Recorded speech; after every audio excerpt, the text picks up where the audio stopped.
네, 또 새로운 한 주가 시작했습니다. 10월 5일자 증권 찌라시를 말씀드리겠습니다. 서울 메트로 서버가 5개월 동안 북한에 의해서 장악됐던 걸로 밝혀졌습니다. 물론 최근은 아니고 작년 얘기죠. 작년 7월에 북한 해커에 의해서 장악된 걸로 밝혀져서 조치를 취했다고 합니다. 전체 PC를 관리하는 컴퓨터 서버, PC 관리용 프로그램을 배포해서 관리하는 서버가 감염돼서 실질적으로 PC까지도 수십 대의 PC가 감염된 걸로 나타났었죠. 서울 지하철 1호선하고 4호선을 운영하는 2000대 이상의 기차를 운영하는 서울 메트로가 북한에 의해서 장악되면 큰 재앙을 나타낼 수 있었습니다. 하지만 신호관리 시스템 등 중요 시스템은 별도망으로 운영되기 때문에 상대적인 영향은 덜 받았다고 합니다. 굉장히 큰 이슈가 될 수도 있는 이런 사건이었죠. 정보보호 전문 업체하고 보안 솔루션 서비스 업체들이 주목을 받았습니다. 계좌 이동제가 10월 말 30일부터 시작된다고 합니다. 계좌 이동제는 주거래 은행을 바꾸면 계좌가 자동적으로 바뀌어지는 거예요. 연동되는 계좌들, 급여나 카드, 보험, 자동이체 등까지 모두 자동으로 옮겨지는 거고요. 금융결제원에서 자동이체 통합관리 시스템인 페이인포라는 사이트를 오픈해서 서비스를 합니다. 그곳에 신청만 하면 자동적으로 옮겨지는 부분이고요. 작년 기준으로 자동이체는 한 800조 정도 된다고 합니다. 그 중에서 설문조사 결과 33.4%, 약 270조 원이 이동할 수 있는 데이터라고 나타내고 있어요. 근데 실질적으로 설문조사의 맹점이 설문조사하고 실제 데이터하고 많이 차이가 나는 부분이 있겠죠. 그래서 270조가 움직이지는 않겠지만 그래도 어느 정도 파급 효과가 나타나지 않을까 생각합니다. 특히 인터넷 전문은행 설립이 가시화되면서 새로운 부분이 많이 들어갈 수 있을 것 같습니다. 관련 은행들은 각종 서비스를 출시하고 있는데요. 지켜보면서 변화를 확인해 봐야 될 것으로 봅니다. 개인연금 퇴직연금의 ETF 투자가 허용될 방침이에요. ETF는 코스피 200, 코스피 150 등 특정 지수를 기초로 한 지수 연동형 펀드로 거래소에 상장된 일반 주식처럼 자유롭게 거래되는 것을 얘기합니다.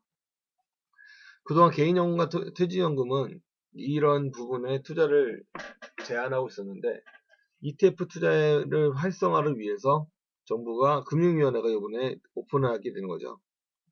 그리고 펀드를 투자할 경우에 현행 20%에서 50%로 제한이 확대됩니다.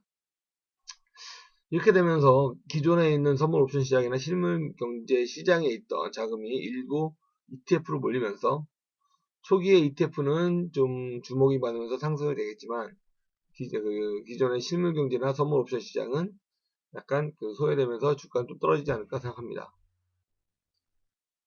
네, 삼성전자 4분기 영업이익이 6조 6천억 전망이 나오죠. 7조까지 전망했던 기관도 있었고요. 6조가 안 될 거라고 전망하는 기관도 있었습니다. 내일 모레 7일날 잠정치를 공개하게 되는데요. 매출은 50조가 넘고 영업이익은 6조 6천억 정도로 될 것으로 예상합니다. 올 1분기, 2분기 전부 다 50조를 매출을 넘지 못했죠. 근데 올 3분기에 50조의 매출을 넘었습니다. 넘을 것으로 추정됩니다. 영업이익은 2분기에 6.9조에서 이번엔 6.6조로 좀 4% 정도 감소하게 됐습니다. 매출은 늘었는데 영업이익이 감소했다. 그러면 영업이익률이 많이 줄었다는 얘기겠죠. 모바일 관련된 매출과 이익은 줄어든 반면에 반도체하고 가전에 대한 부분이 선방을 했습니다. 내부적으로는 모바일 쪽 구조조정 얘기 나오고 있는데요. 삼성전자의 4, 4분기 실적은 3, 4분기보다 좀 어두워질 것으로 예상이 되고 있습니다. 그 7월 7일날 잠정 실적 발표까지는 조금 오를 듯 하지만 중장기적으로는 하락할 수 있습니다. 또한 그 160만 원까지 넘었던 그 삼성전자 주가가 단기 하락함에 의해서 어느 정도 그 반등 효과가 나타나지 않을까라는 추측도 있습니다. 크게 나타나진 않겠지만 어느 정도 단기간은 좀 오르지 않을까 합니다. 폭스바겐 효과를 검토하지 않을 수가 없겠죠.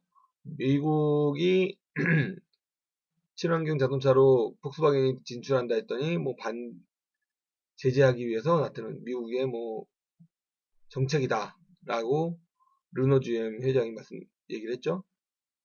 뭐 그 부분이 맞던 틀리던 간에 굉장히 이슈가 되는 거 맞습니다. 특히 폭스바겐이 지금 존폐 위기로 빠져 있는데요. 앞서 말씀드린 것 같이 폭스바겐은 수십 개의 자동차 메이커를 가지고 있는 그룹입니다. 페라리, 람보르기니, 포르쉐, 람보르기니, 아우디 등 수십 개의 자동차 완성차 메이커를 가지고 명차들을 갖고 있고요. 근데 폭스바겐이 위기에 서 있는데 우리나라 입장에서는 한국 타이어가 굉장히 타격을 많이 받고 있습니다. 한국 타이어는 현대 기아차가 제1거래처이고 제2거래처가 폭스바겐으로서 전체 판매 매출의 29%가 폭스바겐에 납품되고 있습니다. 거기다가 또 금호 타이어가 올 여름에 39일 넘게 파업을 했었죠. 물론 아직까지 합의가 되지 않은 상태에서 임시로 그 노조가 복귀를 했습니다. 그 사이에 39일 파업 때문에 매출은 1,500억 가량이 감소될 것으로 나타내고 있고요. 이런 악재가 겹침으로써 한국 타이어 주가는 조금 더 신중하게 봐야 되지 않을까 생각합니다. 더 떨어지지 않을까 생각이 되고요. 최근에 좀 올랐던 거는 파업이 마무리되면서 공장이 재가동되면서 기대 심리로 오른 것 같은데 이런 폭스바겐 효과 때문에 좀 떨어질 수도 있을 것 같습니다. 또 이제 만도도 우리가 검토를 해봐야 돼요. 만도도 그 지난해 말 1조 원 규모의 브레이크 제품을 폭스바겐에 납품하기로 계약을 했습니다. 3년간 납품하기로 했는데요. 2017년부터 10년간. 근데 시작도 하기 전에 지금 폭스바겐의 존폐 위기까지 나타나기 때문에 이 매출이 이뤄질 수 있을지는 불투명하게 됩니다. 또한 만도는 지금 8월, 9월 두 달 동안 40%가량 상승한 주가가 이런 폭스바겐 효과와 더불어 부담이 돼서 좀 하락하지 않을까 그렇게 예상을 해보겠습니다.